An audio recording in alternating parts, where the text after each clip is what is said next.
चलो हाँ है अरे रस्सा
क्या करना पड़ता है हटक पड़ो क्या करना क्या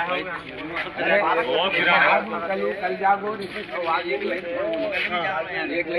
गली छोड़ दो उधर माले बोली జాగింగ్ మస్జిద్ నమాజ్ పడలేదా దేశం को धर्मा नहीं गवर्नमेंट का અને 13 बिस्कुट છે अपने मिलको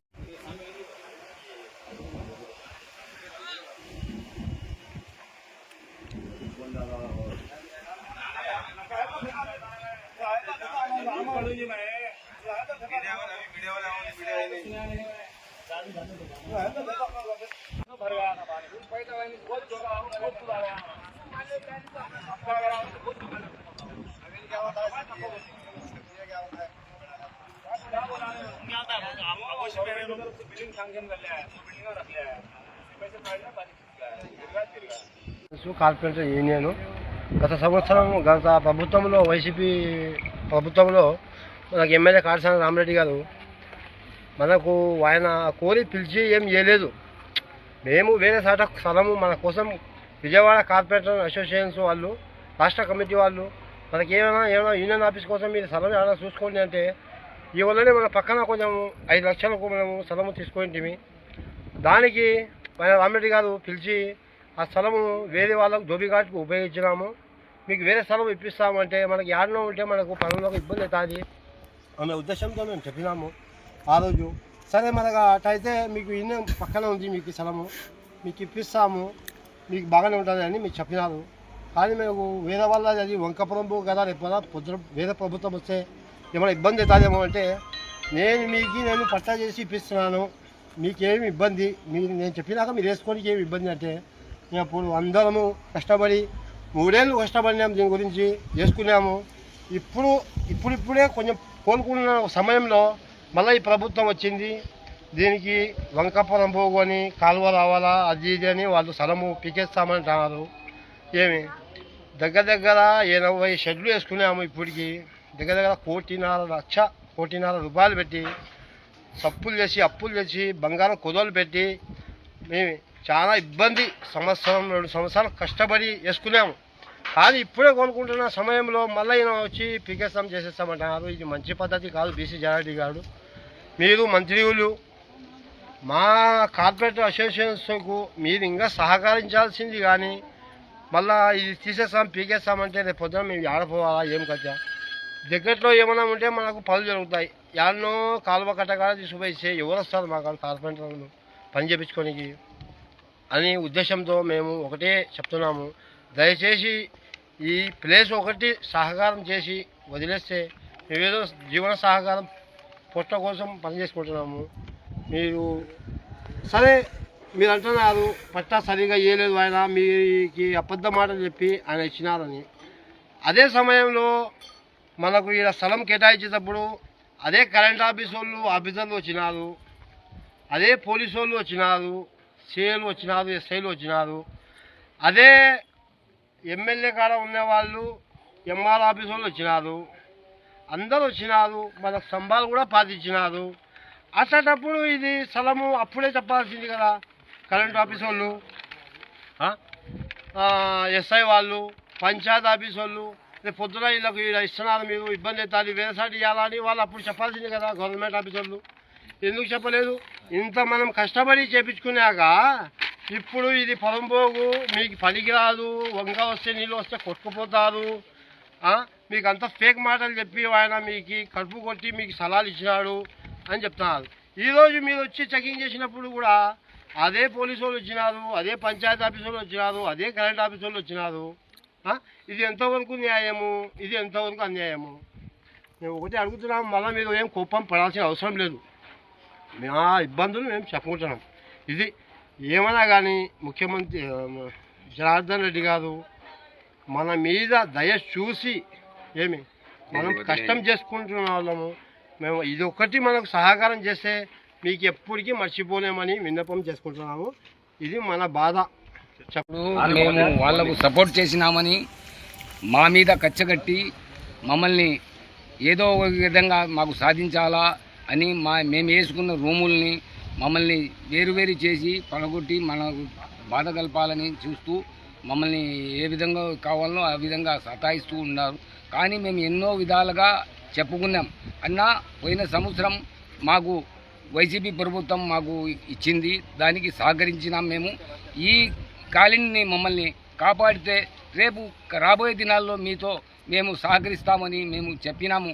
అయినా కానీ మమ్మల్ని పట్టించుకోకుండా మాకు ఏదో విధంగా మమ్మల్ని బయటికి దొబ్బాలా, మాకు ఏదో నష్టం చేయాలని చేస్తూ ఉన్నారు మంత్రి గారు.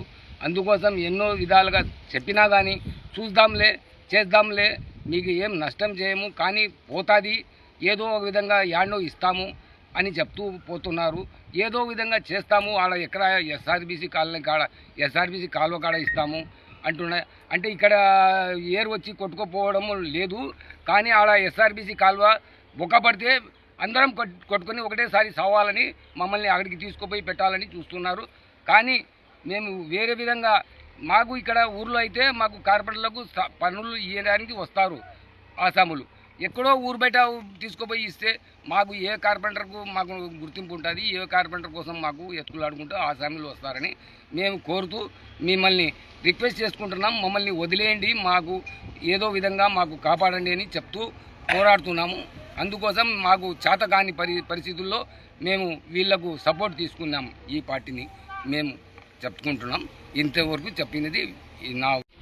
ఆనాటి వైసీపీ ప్రభుత్వము బనగానపల్లిలోని ఈ పట్టణంలో మన కార్పెంటర్ యూనియన్కు దాదాపుగా 1 ఎకరా 30 సెంట్ల భూమిని వీళ్లకు ఆ రోజు 2020లో ఆనాటి తహసీల్దారు, ఆనాటి గవర్నమెంటు రిజిస్టర్ చేసి ఇక్కడ ఉండే కార్పెంటర్లకు ఇవ్వడం జరిగింది. అందులో వీళ్ళు చాలా వరకు వాళ్ళ యొక్క స్థలంలో ఒక్కొక్కరికి 2 సెంట్లు, సెంటున్నర స్థలం వస్తే వాళ్ళ సెంటు ఈ విధంగా ఇల్లు కట్టుకోవడానికి సిద్ధమయ్యారు. 5 సంవత్సరాల నుంచి ఈ పని జరుగుతుంది, వీళ్ళు కట్టించుకున్నారు. దాంతోపాటు ఇక్కడ మసీదు కూడా ఉంది ఒకటి.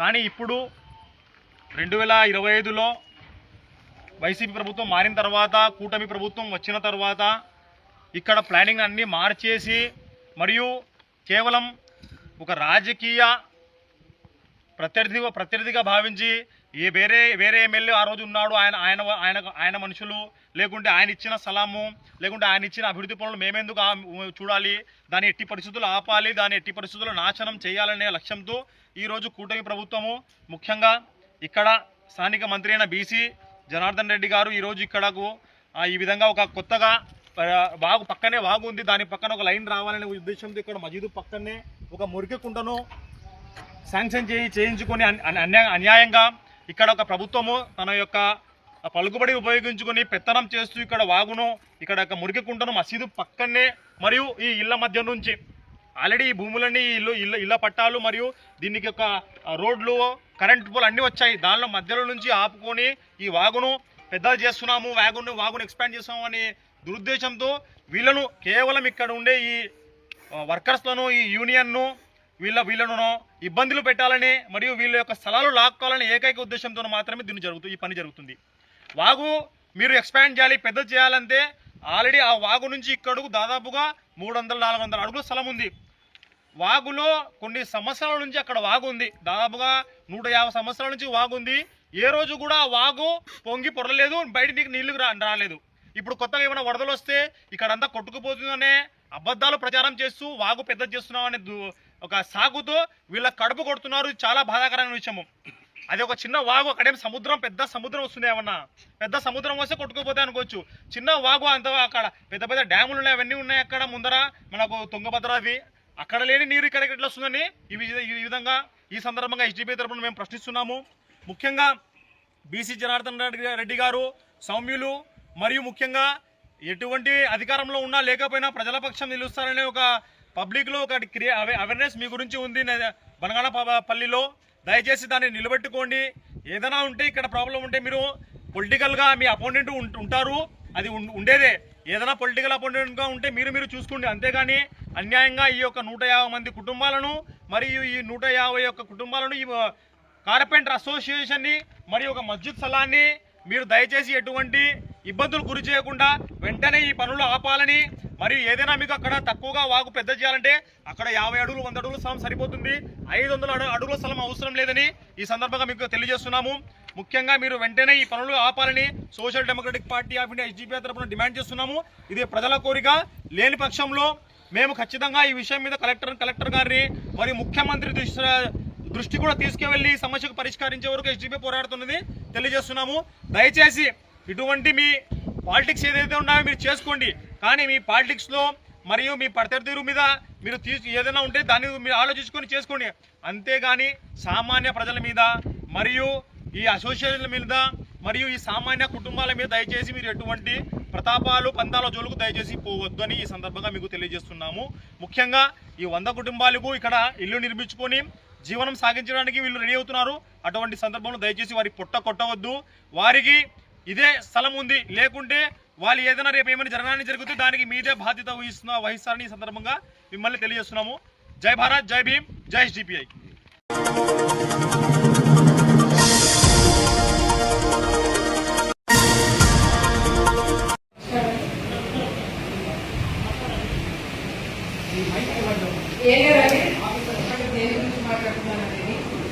ఆలగడ్డ నియోజకవర్గంలో శిల్పా వెంచర్ అనేది వేసి ఇప్పుడు కొన్ని సంవత్సరాలు అవుతుంది. దానికి ఎటువంటి పర్మిషన్స్ లేవు.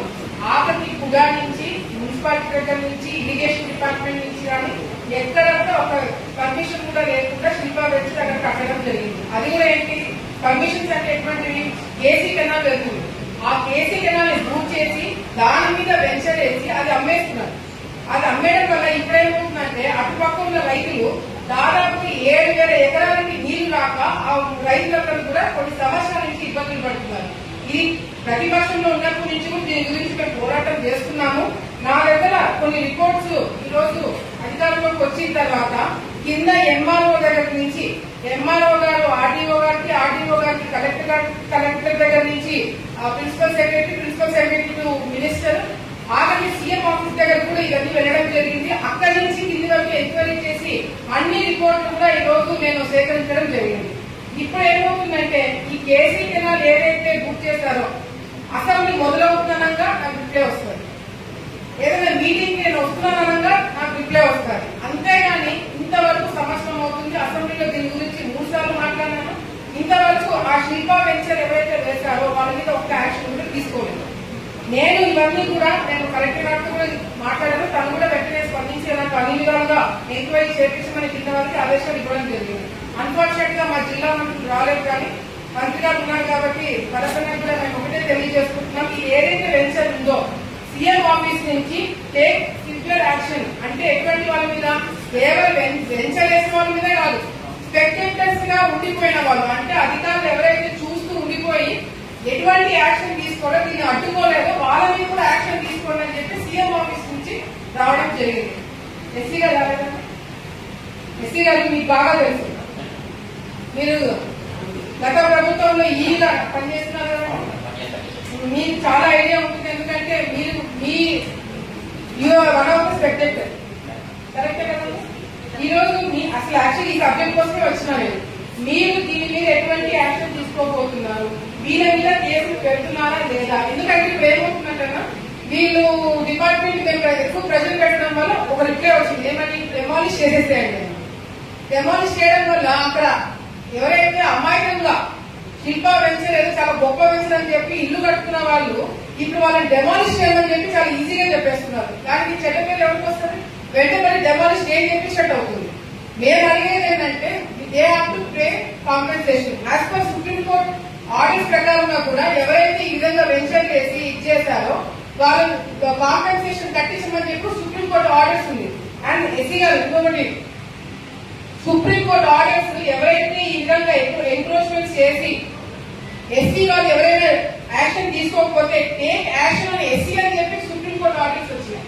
సో మీరు బలవుతారు ఇందులో. మీరు మీ ఉద్యోగాలు కాపాడుకోవాలనుకున్నా, మీరు వాళ్ళని కాపాడుకోవాలనుకున్నా, మీరు ఏంటంటే డిసైడ్ చేసుకోవాలని చెప్పి కూడా సందర్భంగా వాళ్ళకి నేను తెలియజేసుకుంటాను. మాట్లాడిన తర్వాత కూడా ఇంతవరకు ఒక ఎంక్వైరీ కూడా వాళ్ళు చేయలేదు. నేను వెంట పడితే కానీ పదే వెంట పడితే కానీ ఎంక్వైరీ రావట్లేదు.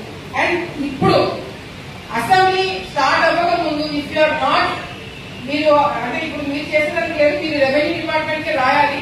మీరు రెవెన్యూ డిపార్ట్మెంట్ కి కంప్లైంట్ రాసి ఈ క్రిమినల్ కేసు కట్టకపోతే డెఫినెట్ గా నేను 200 మంది రైతులతో ఆ శిల్పా వెంచర్ లో తెలివి కట్టుకున్న వాళ్ళందరితో కూడా పిల్లు వేపిస్తాను. అది కూడా ఏంటి, అధికారులు ఎవరైతే దీన్ని యాక్షన్ తీసుకోలేదో వాళ్ళందరూ పేరు మెన్షన్ చేసి పిల్లేయాల్సి వస్తుంది. దయచేసి అంత దూరం తీసుకురాకుండా అసెంబ్లీ మొదలవ్వక ముందే వీళ్ళ మీద క్రిమినల్ యాక్షన్ తీసుకోవాలని చెప్పి కూడా నేను రిక్వెస్ట్ చేస్తున్నాను. ఎందుకంటే ఇది ఏమైపోతుందంటే 7,000 ఎకరాలకి నీళ్లు రాకుండా ఒక వెంచర్ ఆపేస్తున్నారంటే that is not small thing. So దయచేసి మీరు అది యాక్షన్ తీసుకోవాలని చెప్పి నేను ఈ సందర్భంగా తెలియజేసుకుంటూ, అదేవిధంగా మొన్న నీళ్లు వదిలినారు. మాకు ఏమైపోయిందంటే ఆలగడ్డ చివరి ప్రాంతం, ఆలగడ్డ స్టైల్ అండి, నీళ్ళు అన్ని పైన వాడిపోయిన రోజుగా కిందికి రాదు. మాకు మొన్న జరిగిన ప్రాబ్లం నాకు తెలిసి గత కొన్ని సంవత్సరాలు ఎప్పుడు జరిగిందో, చివరి ఆయకట్టి వరకు నీళ్లు తీసుకురాలేకపోయినాం. అసలు గతంలో నేను మంత్రి ఉన్నప్పుడు చాలా అంటే చాలా తక్కువ వర్షాలు పడినాయి. అసలు నీళ్ళ పెట్టిన టైంలో కూడా చివరి ఆయకట్టి వరకు నీళ్లు తీసుకురాగలిగినాం. ఇప్పుడు మొన్న నీళ్లు ఉండి కూడా సరిగ్గా వీళ్ళు ప్లానింగ్ లేకపోవడం వల్ల, రెగ్యులైజేషన్ సరిగ్గా చేయకపోవడం వల్ల చాలా ఇబ్బంది పడాల్సి వచ్చింది. చివరి ఆయకట్టు వరకు నీళ్లు తీసుకొచ్చిన వరకు కేసీ కెనాల్ డెఫినెట్ గా దీని మీద వర్కౌట్ చేయాలా. మీరు చాలా చాలా చాలా ఈజీగా తీసుకొచ్చుకుంటారన్న నేను గతంలో మీరు అందరితో నేను మాట్లాడిన చాలా సందర్భాల్లో మాట్లాడి మీరు చాలా గట్టిగా వార్నింగ్ కూడా ఇవ్వడం జరిగింది. ఇప్పుడు యాక్షన్ తీసుకోకపోతే మాత్రం నేను కలెక్టర్ గారికి రిటర్న్ కంప్లైంట్ ఇవ్వాల్సి వస్తుంది. కాబట్టి దయచేసి వాళ్ళని జాగ్రత్తగా రెగ్యులైజేషన్ చేసుకోవాలని చెప్పి కూడా సందర్భంగా నేను కోరుకుంటున్నాను. అంతేకాకుండా ఈజీ తెలుగుగా చాలా పెద్ద ప్రాబ్లం. తెలుగులో ఇప్పుడు ఏమైపోతుందంటే కళ్ళ ముందు నీళ్లు పోతున్నా కూడా మేము వాడుకోలేని పరిస్థితి. మాకు డిస్ట్రిబ్యూషన్ ఛానల్స్ లేవు. గత కొన్ని సంవత్సరాలు నాకు తెలుసు ఆల్మోస్ట్ ఒక డెకేడ్ అయిపోతుంది. డిస్ట్రిబ్యూషన్ ఛానల్స్ కట్టడానికి టెండర్లు ఇచ్చినారు. ఆ టెండర్లు ఇంతవరకు కానీ క్యాన్సిల్ చేయట్లేదు, వాళ్ళతో పని చేయించుకోలేదు. అట్లే ఆగిపోవడం వల్ల కొన్ని 100,000 ఎకరాలకి తెలుగులో కింద మాకు ఆయకట్టు కింద నీళ్లు రావట్లేదు.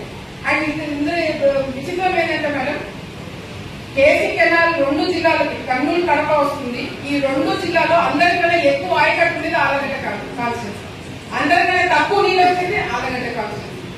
సో దయచేసి అధికారులు, కలెక్టర్ గారు, చైర్మన్ గారు మీరందరూ దృష్టి పెట్టి, మంత్రి గారు దృష్టి పెట్టి చివరి ఆయకట్టు వరకు నీళ్ళు తీసుకొచ్చే విధంగా అధికారులు కంపల్సరీ ఫీల్డ్ మీద ఉండి తీరాలా. ఫీల్డ్ మీద ఎవరు తిరగట్లేదన్నా, మేము ప్రజలు పెట్టి మేము ఎమ్మెల్యేలుగా మంత్రులుగా మేము తిరిగి చేస్తేనే అధికారులు ఫీల్డ్ మీదకి రావట్లేదు. లస్కర్లో ప్రాబ్లం, లస్కర్లు రావట్లేదు. వాళ్ళ ప్రాబ్లమ్స్ వాళ్ళకు ఉన్నాయి, అది డిఫరెంట్ సబ్జెక్ట్ అది. సో అధికారులు ఫీల్డ్ మీదకి రాకపోతే మాత్రం డెఫినెట్ గా ఇమీడియట్ గా యాక్షన్ తీసుకోవాలని చెప్పి కూడా నేను కలెక్టర్ గారిని చెప్పినందుకు కోరుకుంటూ ఇంకొక స్మాల్ రిక్వెస్ట్ నా దగ్గర ఇస్తున్నారు. ఈ ప్రాబ్లం ఇంకొకటి ఎక్కడ వస్తుందంటే మా కాన్స్టిట్యూన్సీ దగ్గర మీరు చూసింది, అటు ఇరిగేషన్ డిపార్ట్మెంట్ కి, అగ్రికల్చర్ డిపార్ట్మెంట్ కి, రైతుకి కోఆర్డినేషన్ లేదు. నీళ్ళు వస్తున్నాయి అని చెప్పారు. ఎప్పుడు వస్తాయి, ఎన్ని వస్తాయి ఏంటంటే క్లారిటీ లేదు కింద లెవెల్లో. చిన్న గ్రామంలో కూడా కొన్ని 100 ఎకరాలు రైతు వేసుకుని ఉంటారు, నీళ్ళు వస్తాయని చెప్పి వెయిట్ చేసుకుంటారు. అది రాని పక్షంలో అందరూ వచ్చి మా మీద పడతారు. ఇట్లా కాకుండా నెక్స్ట్ అట్లీస్ట్ ఇప్పుడు వచ్చే సీజన్ స్టార్ట్ కాకముందే 3 అంటే అటు ఇరిగేషన్ డిపార్ట్మెంట్ కావచ్చు, అటు అగ్రికల్చర్ డిపార్ట్మెంట్ కావచ్చు, రైతు సంఘాలు మేము అందరం కూడా కూర్చొని ఏ టైంలో నీళ్ళు వస్తాయి, ఎన్ని వస్తాయి, ఏ పంట వేసుకోవచ్చు, ఇది క్లారిటీగా గ్రౌండ్ లెవెల్ మేము దిగి చెప్పకపోతే వచ్చే రోజుల్లో చాలా పెద్ద ప్రాబ్లం అవుతుందని చెప్పి కూడా సందర్భంగా మీ దృష్టిలో కూడా పెట్టుకున్నాము. ఇది మాత్రము దీని మీద యాక్షన్ తీసుకోకపోతే, ఎందుకంటే చిన్న ఉదాహరణ చెప్తా, ఎవరైతే శిల్పా వెంచర్ వేస్తున్నారో, ఎవరైతే దీనికి బాధితులో నంద్యాల ఉంది అదే. కానీ నేను ఇన్నిసార్లు సంవత్సరం నుంచి మేము మాట్లాడుతున్నాం దీని గురించి. ఏఎస్సీ గారు ఆలయాలను మేము వెంట పడుతున్నాం కాబట్టి చేస్తున్నారు. నంద్యాల ఇంతవరకు దాని గురించి ఊసేయట్లేదు. అదేవిధంగా కడపలో నేను అసెంబ్లీలో మాట్లాడుతుంటే కడప ఎమ్మెల్యే మాదిరెడ్డి గారు కూడా వేసి అవును మా ప్రాంతంలో శిల్పా వచ్చిన వాళ్ళు వచ్చి వేసి మమ్మల్ని అంతా ఇబ్బంది పెడతారని ఆమె కేసీ కెనాల్ బుక్ చేస్తారు, నంద్యాల కేసీ కెనాల్ బుక్ చేస్తారు, ఆరంలో కేసీ కెనాల్ బుక్ చేస్తారు. మీరు ఏమైనా డెఫినెట్గా you need to take an action. Criminal case compulsory పెట్టాలా? They are getting along with కన్నా అంటే చేసేసుకోవచ్చు, ఏం కాదు. మొన్న ప్రెస్ మీట్ పెట్టి ఏమంటారు అంటే వాళ్ళ పదాలు వాడుతున్నారు, తప్పుంటే మంది కేసు పెట్టి చూడండి అని చెప్పి మాట్లాడుతున్నారు. ఈ దే ఆర్ ఛాలెంజ్. ఎవరైతే తప్పు చేస్తారు, తప్పు చేయని వాళ్ళు ఎంతైనా ఛాలెంజ్ చేస్తారు.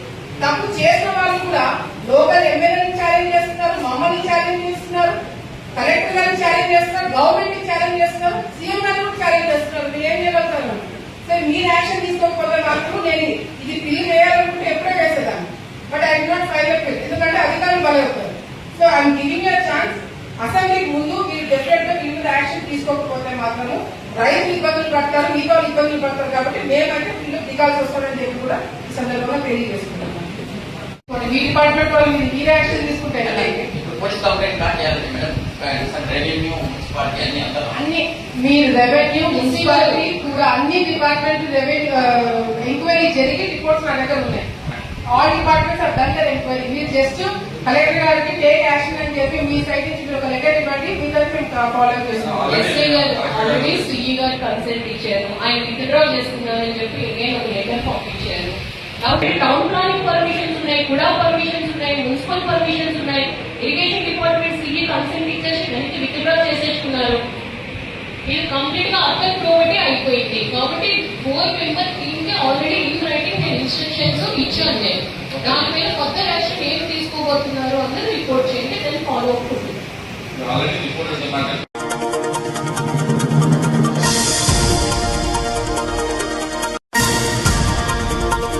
₹1,50,000 గల సీఎం రిలీఫ్ ఫండ్ చెక్కును పంపిణీ చేసిన మంత్రి ఎన్ఎండి ఫరూక్.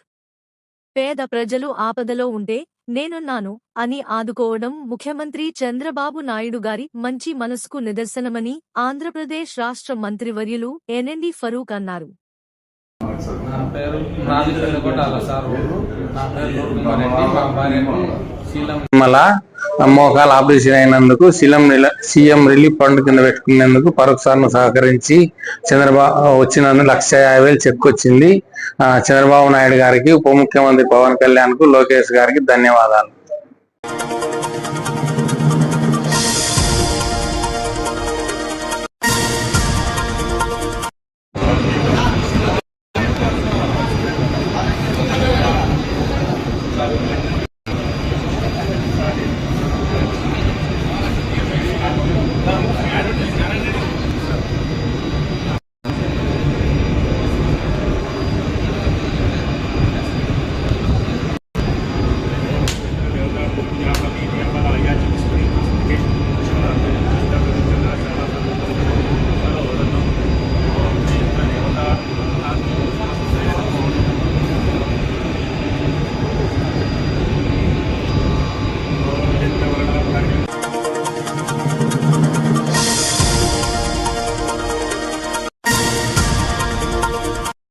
ఈ కార్యక్రమం కేంద్ర ప్రభుత్వం యొక్క పథకాన్ని ఎవరు కూడా ముందుకు తీసుకెళ్లేదు.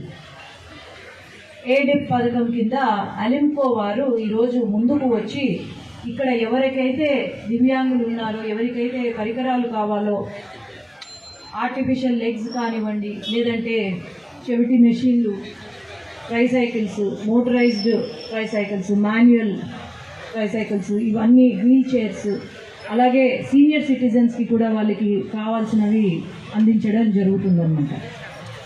మనం అధికారులు రాకముందు లోకేష్ అన్న వచ్చారు నంద్యాలకు. వచ్చినప్పుడు వికలాంగుల సంఘము ఎవరైతే ఉన్నారో వాళ్ళందరూ వచ్చి కలిశారు.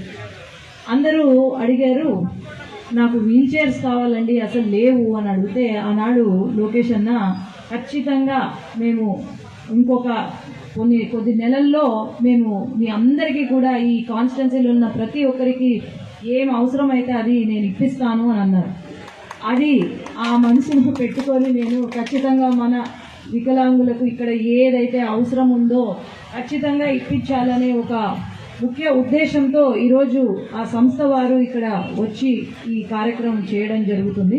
అట్లాగే ఇది వచ్చేసి అసెస్మెంట్ క్యాంపు, అంటే ముందుకు తీసుకెళ్లారు ఈ పెన్షన్ కార్యక్రమం.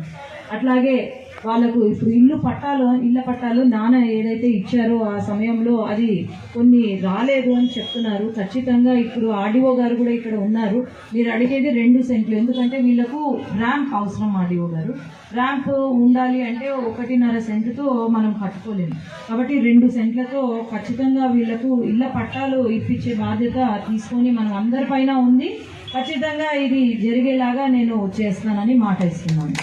అలాగే కూడా నేను ఎక్కువ సమయం తీసుకోను, ఎందుకంటే అసెస్మెంట్ జరగడానికి చాలా సమయం పడుతుంది. కాబట్టి అందరూ కూడా అక్కడ నీళ్లు ఉన్నాయి, అట్లాగే స్నాక్స్ ఏర్పాటు చేశాను.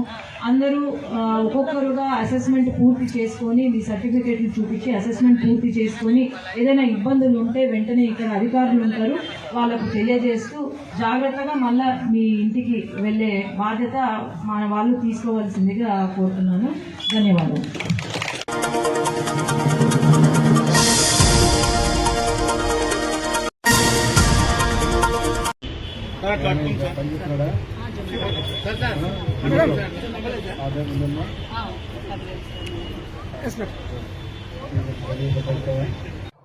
ఈ రోజు 13,000 రూపాయలు ఇచ్చి ఆ 2,000 రూపాయలు 15,000 రూపాయలు మనకు రోడ్లకు మీ ఆఫీసులకు కట్టడానికి పెట్టుకున్నారు.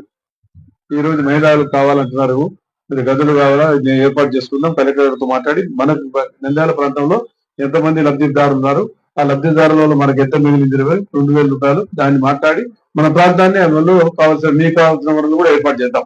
ప్రజలతో పాటు మీకు కూడా ఏర్పాటు చేద్దాం. ఈరోజు ట్యాబ్ ఎంత అవుతుంది మీకు చెప్పాలా? ట్యాబ్ ఎంత అవుతుంది? ఫోన్ కొనాలంటేనే ఇప్పుడు ఫోన్ దయచేసి ఫోన్ కొనాలంటేనే మినిమం 10-15 వేలు అవుతాయి. ఇప్పుడు ట్యాబ్ ఎంత అవుతుంది? కాబట్టి మీరు తీసుకున్న వారు ట్యాబులు ప్రభుత్వానికి రుణపడి ఉండాలా, ప్రభుత్వం చంద్రబాబు నాయుడు గారికి ఆశీస్సులు ఉండాలా. మీరందరూ కూడా ప్రభుత్వానికి, ఎందుకంటే చంద్రబాబు నాయుడు గారు ఉన్నారు కాబట్టి మీకు వచ్చాయి. మాకు కూడా అసెంబ్లీలు వస్తారు, అసెంబ్లీ సమావేశం వచ్చినప్పుడు మా మనవలు వచ్చి తీసుకుపోతారు, వచ్చి మీ పిల్లలు తీసుకోపోకూడదు.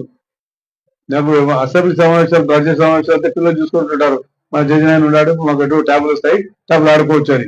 మీరు ఆ పని చేయకండి దయచేసి, ఎందుకంటే మీరు ఇంకా చాలా చిన్నపిల్లలు కాదు, ఇక్కడ కూర్చొని ఆడబిడ్డలంతా మీ పిల్లలు మనవరాలు ఉంటారు. దయచేసి కూడా మీకోసం ఇచ్చింది, వాళ్ళు టైం లేనప్పుడు ఇచ్చుకోండి పిల్లలతో ఆడుకొని. కానీ మీకు రిసోర్స్ ఏమున్నాయో మీ అవసరాలు ఏమున్నాయో అందులో తెలుసుకోండి. మీరు చేయాల్సిన కార్యక్రమాలన్నీ అందులో మీరు పొందుపరచుకొని ప్రభుత్వాన్ని తెలపండి.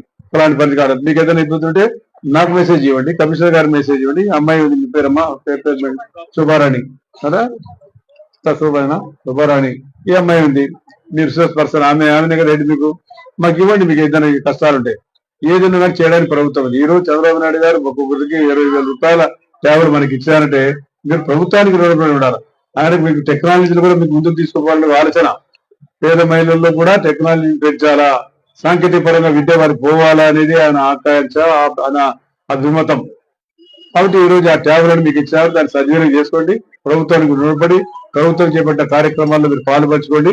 ప్రభుత్వం ఎన్నో మంచి పని చేస్తా ఉంది, అవన్నీ కావాలి. కమిషనర్ గారు చెప్పినట్టు శానిటేషన్ మన ఊర్లో బాగాలేదు, ఊరు మనది, మనమంతా మన ఊర్లో వారము, మన ఊరును మనం ఏ రకంగా అభివృద్ధి చేయాలా, మన ఊరు బాగుండాలి. ఇప్పుడు దానికోసం ఏం చేశాం, సంజీవ నగర్ నుంచి ఇక్కడ నుంచి శ్రీనివాస నగర్ వరకు కూడా సిమెంట్ రోడ్ ఇస్తున్నాం.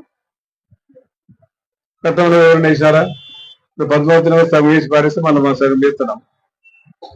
ఇప్పుడు ఊర్లో కమ్యూనికేషన్ తక్కువ ఉంది మనకు, ఊర్లో మనం పోవడానికి లేదు. మీరు ఎక్కడికైనా పోవాలంటే వెంకటాచలం కాలనీ పోవాలంటే చుట్టూ పోవాలా, ఇక్కడ నుంచి వెళ్ళిపోవచ్చు. దానికోసం ఏర్పాటు చేస్తున్నాం. పద్మావతి నగర్ నుంచి మీరు కాబట్టి వెంకటాచలం దేవుని పోవడానికి కమిషనర్ గారికి మేము మాట్లాడి ఇప్పుడే అక్కడ బ్రిడ్జి వేస్తే ఒక దగ్గర ఇస్తుంది, అక్కడ పోతారు వస్తారు అని చెప్పి. అదేవిధంగా మన మీరు ఎక్కడ అది ఉండేది ఎన్జిఓస్ కానీ పోవాలా, ఎన్జిఓస్ మనం సాధించగలము, లేకపోతే ఏమి సాధించలేము. కాబట్టి రాష్ట్రాన్ని కానీ మన ప్రాంతాన్ని కానీ మనం సొంత ఊరు మన ప్రాంతం అని దృక్పథంతో మనం ముందుకు పోవాల్సిన అవసరం ఉంది. కాబట్టి ఈ రోజు మీకు ఇచ్చిన ట్యాబులు అయితే ఉన్నాయో అమ్మలారా బిడ్డలారా మీరు జాగ్రత్త పెట్టుకొని మీ అవసరాలకు వాడండి. దానికి మీ పిల్లలకు ఇవ్వకండి చేయకండి చెప్పడం లేదు, మీకు అవసరాలు ముందు తీసుకొని దాంట్లో ఏమైతే ఈ అమ్మాయి దగ్గర నుంచి శోభారాణి నుంచి వస్తాయి కమ్యూనికేషన్, దాన్ని మీరు పాటించాల్సిన అవసరం ఉంది. ఈ రోజుల్లో అందరం కూడా టెక్నాలజీ యుగంలో పయనిస్తున్నాం. ప్రతి దానికి టెక్నాలజీ. రోజుల్లో ఒక పూట అన్నం లేకపోయినా ఉండగలము, కానీ చేతిలో సెల్ ఫోన్ లేకపోతే మాత్రం ఉండేటువంటి పరిస్థితులు లేదు. ఒక ఫోన్ ఉన్న వాళ్ళు చాలా తక్కువ మంది ఉంటారు, 2 ఫోన్లు కలిగిన వాళ్ళు ఎక్కువ మంది ఉంటారు. ఇక్కడ కూడా చాలా మందికి 2 ఫోన్లు ఉన్నాయని